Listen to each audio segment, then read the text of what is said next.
이 윤 대통령의 100일 기념 기자회견 때의 발언을 그대로 인용해서 되받아치기도 했고요. 이준석 전 대표는 연일 인용을 하거나 또는 패러디하는 화법으로 맹공을 펼치고 있습니다.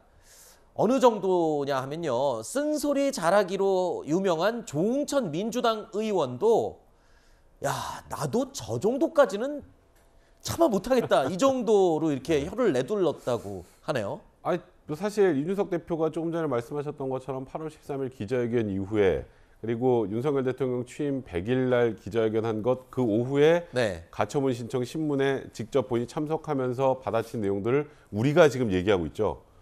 이게 내가 무언가 상대방과 이렇게 그 정치권에서 이제 분쟁을 벌일 땐 그 사람의 얘기가 묻히면 잘 못 싸우는 거죠. 저희가 지금 계속 이준석 대표의 발언들을 분석하고 네. 이렇게 이에 대해서 논평을 한다는 건 그 네. 자체로 이준석 대표가 이 평가에 대해서는 엇갈릴 수 있습니다. 이준석 네. 지금 전 대표 행보에 대해서는. 하지만 분명히 어떤 타겟을 딱 정하고 그에 대해서 대응하는 방식에 대해서는 좀 말 그대로 진짜 조응천 의원 얘기하는 것처럼 타고난 싸움꾼이라고 볼 수밖에 없는 것이고 네. 그러다 보니 국민의힘이 머리가 더 아픈 상황이 아닌가 싶습니다. 그렇군요. 조응천 민주당 의원이 뭐라고 얘기했는지 라디오에 출연해서 했던 말을 직접 한번 들어보시죠. 상대방이 누굽니까? 이준석 아닙니까? 예. 당대 최고의 순발력과 전투력. 당대 최고로 보세요? 항상 이 정도 되면은 상대가 대통령이고 또 네. 이쯤 왔으면은 대충 한 발 물러서고 다음 기회를 기다리죠. 근데 거기서 라임 딱딱 맞춰가지고 네. 불경스럽게도 그러면서 차 하는 거 보고 정말 타고난 싸움꾼이다. 싶은 생각이 들더라고요. 반대 의견 있을 때 거침없이 내고하시는 스타일인 조응천 의원이 보기에도 저렇게 못하세요? 자당 출신 현직 대통령 더군다나 임기가 지금 4년 9개월. 엄청 남은 현직 대통령을 상대로 정말 타고난 저 정도까지는 저도 못할 것 같은데.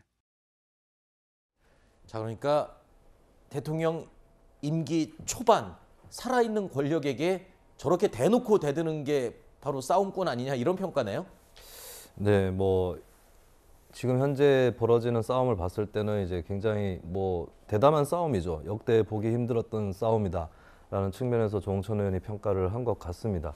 근데 조금 저는 생각을 달리하는 것이 그런 싸움을 할 거였다면은 사실 윤석열 정부의 어떤 문제가 있다라고 요즘에 이준석 대표 얘기를 하고 있는데 그게 최근에 불거진 문제가 아니거든요. 네. 취임 초기부터 있었던 문제인데 그때는 왜 싸우지 못하고 본인이 대표직을 상실하는 상황에서 싸움을 시작했는가 이 부분은 좀 제기를 해야 될 것 같고요. 저는 좀 정치권이 투쟁에 있어서 하향 평준화가 많이 됐다는 생각이 듭니다. 최근 정치권에서 도저히 볼 수 없는 것이 어떤 거냐면 살을 내주고 뼈를 벤다라는 태도를 볼 수가 없어요. 전부 내려놓으면 죽는다. 절대 내려놓지 않겠다. 왜 내가 내려놔야 되느냐.